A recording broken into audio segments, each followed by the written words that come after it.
Hi అండి, welcome to my channel Bhagyalakshmi పచ్చ. ఎలా ఉన్నారు? బాగున్నారా? నేను కూడా చాలా బాగున్నాను. వీడియో చూసే వాళ్ళందరికీ ఒక చిన్న రిక్వెస్ట్, చూసిన వాళ్ళు తప్పనిసరిగా వీడియోకి అయితే ఒక లైక్ కొట్టండి. ఈ మధ్య కొత్త ఆప్షన్ వచ్చింది కదా, వీడియో కనుక మీకు నచ్చితే హైప్ కూడా చేయండి. ఈరోజు కూర అయితే బెండకాయ ఫ్రై చేస్తున్నాను. ఈరోజు అయితే చేనుకి వెళ్ళాలి, చేలో పత్తి అయితే తీస్తున్నాము.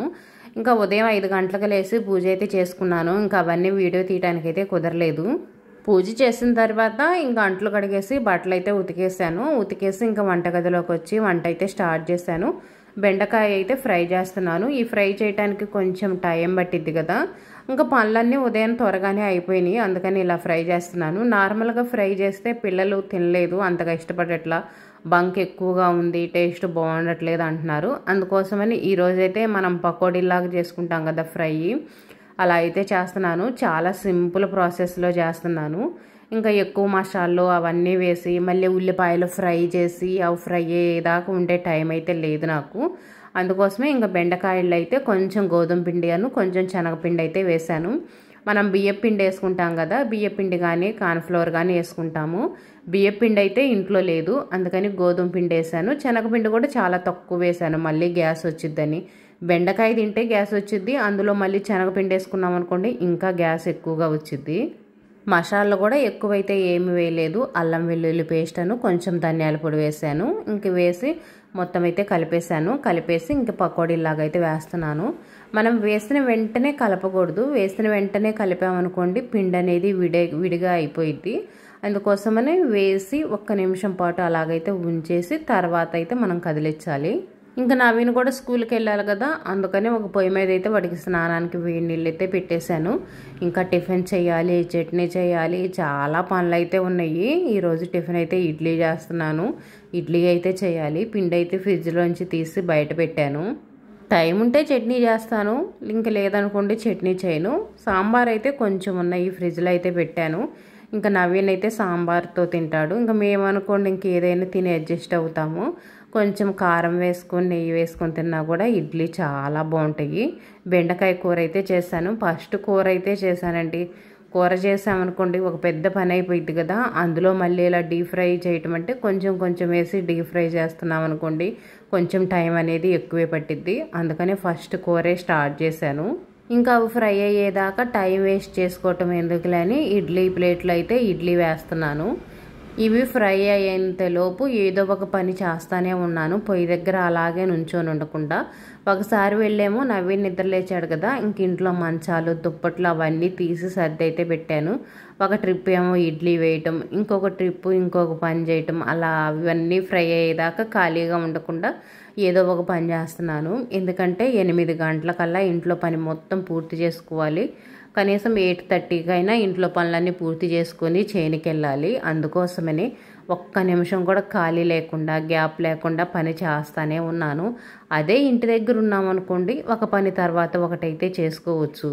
ఇంక ఈ పనులన్నీ చేసేసి 8:30 కల్లా చేనుకైతే వచ్చాను.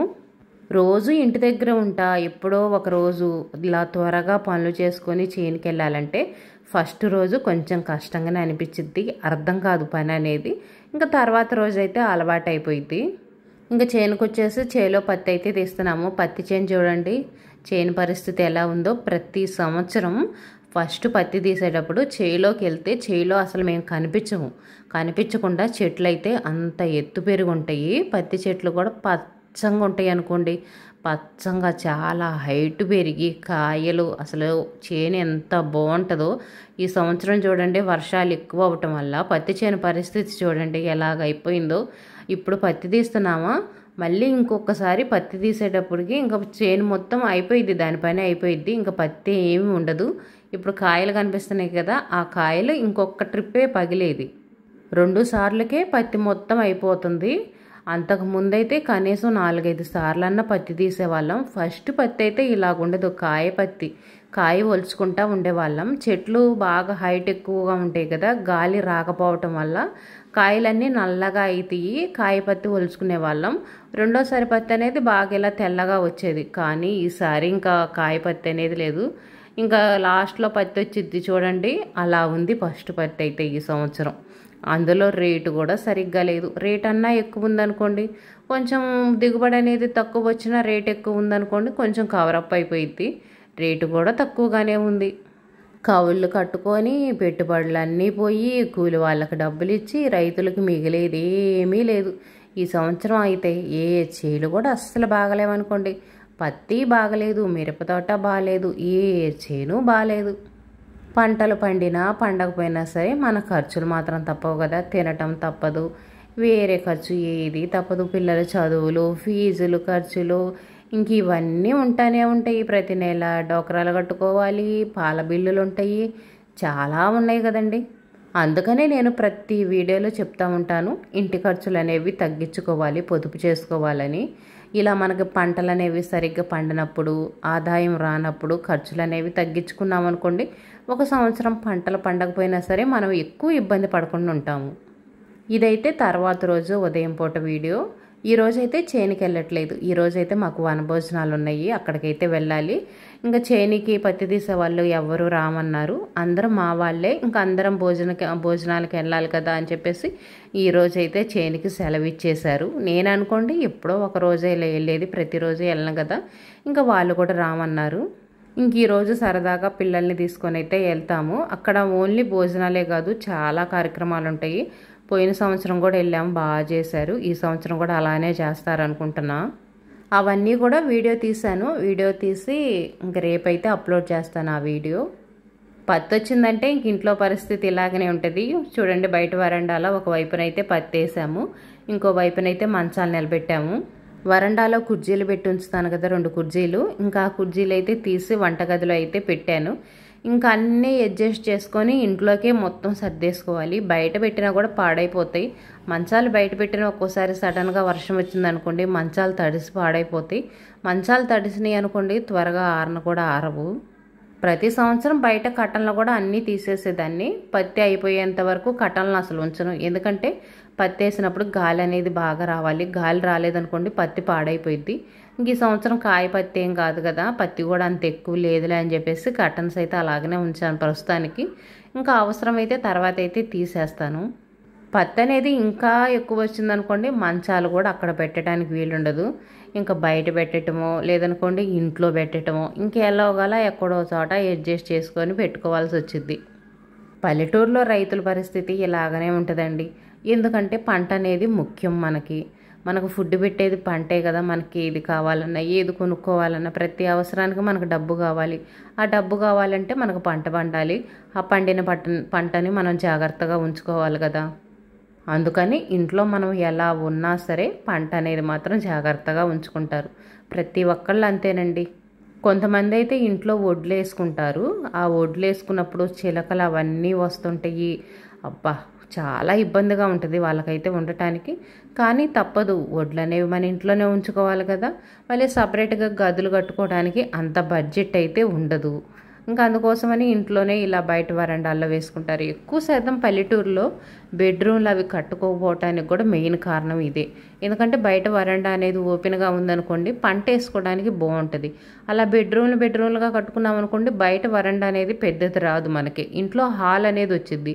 ఇంట్లో హాల్లో ఏ పంట మనం వేసుకోలేం కదా. బయట వరండా అనుకోండి సపరేట్గా ఉంటుంది. దానికి తలుపులు వేసేసి మనం ఇంట్లో లోపలైనా వాడుకోవచ్చు. ఇంకా వేరేగా తలుపులు ఉంటాయి కదా, వేరే వాకిళ్ళు ఉంటాయి. ఆ వాకిల్ ద్వారాగైనా నడిచి రావచ్చు. అందుకోసమే ఎక్కువ శాతం ఇదివరకు ఇల్లులన్నీ ఇలాగనే, మా ఇల్లు లాగానే కట్టుకునే వాళ్ళు. బారుకుంటాయి గదులు, బెడ్రూమ్ లాగా లేకుండా. ఇప్పుడేమో అందరు ఇంకా జాబులు చేస్తా అలా సెటిల్ అవుతున్నారు కదా, పొలాలు వేసేవాళ్ళు చాలా తక్కువైపోయారు. అందుకని ఇంక ఇప్పుడు కొత్తగా కట్టుకునే వాళ్ళు మాత్రం బెడ్రూమ్ లాగా సిటీలో ఎలా కట్టుకుంటున్నారో అలా కట్టుకుంటున్నారు. కొంతమంది అయితే అంతకంటే ఎక్కువే కట్టుకుంటున్నారు. అంట్లయితే కడిగేస్తాను. ఈరోజు టిఫిన్ కూడా ఇడ్లీనే. ఈ రోజుతో ఇడ్లీ పిండి అయితే అయిపోయింది. రేపటి నుంచి ఇంకా దోశలకు నానయ్యాలా, వేరే టిఫిన్ ఏమన్నా చెయ్యాలా అని ఆలోచించాలి. చపాతీలు అవన్నీ చేసి పొలం వెళ్ళాలంటే కొంచెం కష్టంగానే ఉంటుంది. ఇడ్లీ దోశలు అయితే పని ఎక్కువ ఉండదు, కానీ చపాతీలు కొంచెం రుద్ది కాల్చాలంటే కొంచెం పని అనేది ఎక్కువగానే ఉంటుంది.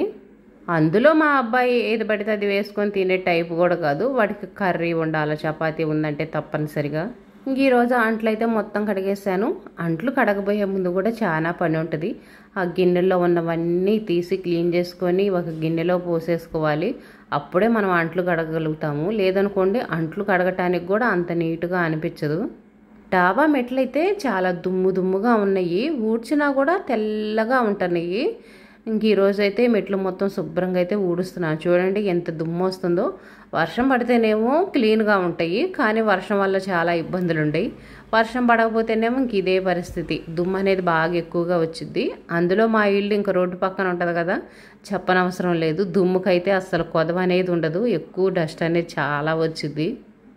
ఇదైతే కుంజు చీపిరి, పాత చీపిరి. నేను ఎప్పుడు చెప్తానే ఉంటాను, చీపుర్లన్నీ పాతవి అయిపోయినాయి అనుకోండి, అంచు చివర్లు ఉంటాయి కదా, చివరన పీసులాగా ఉంటుంది. ఆ పీసులు కట్ చేసామనుకోండి ఇలా సమానంగా వచ్చింది. ఇలా సమానంగా వచ్చినప్పుడు మనం ఇలా డాబా మెట్లు ఊడ్చుకోవడానికి కానీ, ఏదైనా కిటికీలు క్లీన్ చేసుకోవడానికి, మూలలను ఉంటుంది కదా బూజు అనేది, మూలలను క్లీన్ చేసుకోవడానికి బాగా క్లీన్ అయిపోయిద్ది. బయట గోడలు ఊడ్చుకోవడానికైనా బాగా ఉపయోగపడిద్ది. నాకైతే బాగా ఉపయోగపడుతుంది. మనం రోజువారీ ఇంట్లో ఊడ్చుకునే చీపిరి ఇలా ఎక్కువ డస్ట్ ఉన్న కాడ ఊడవాలనిపించదు. ఎందుకంటే మళ్ళీ దాన్ని మనం ఇంట్లో ఊడ్చుకోవాలంటే డస్ట్ అనేది ఎక్కువగా ఉందనే ఫీలింగ్ అయితే వచ్చిద్ది మనకి. అలాంటప్పుడు పాత చీపుర్లు ఈ విధంగా అయితే యూజ్ చేసుకోవచ్చు. మెట్లయితే మొత్తం కసువు అయితే ఊడ్చాను. కసువు ఊడ్చినా కానీ అంత నీట్గా అనిపించట్లేదు, దుమ్ముగా కనిపిస్తూ ఉండయి మెట్లయితే.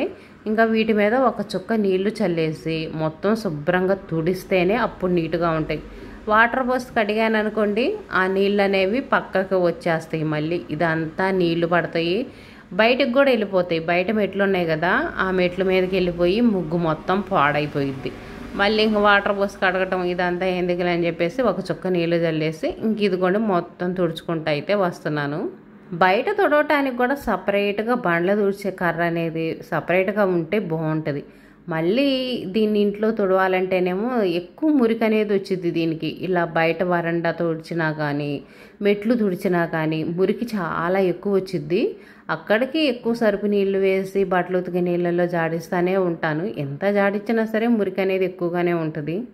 కొంతమంది చాలా సిద్ధాంతాలు చాలా పాటించాలని చెప్తున్నారు, అన్నీ పాటించాలంటే మాత్రం కుదరదండి. ఏదో కొన్ని అయితే పాటిస్తాము.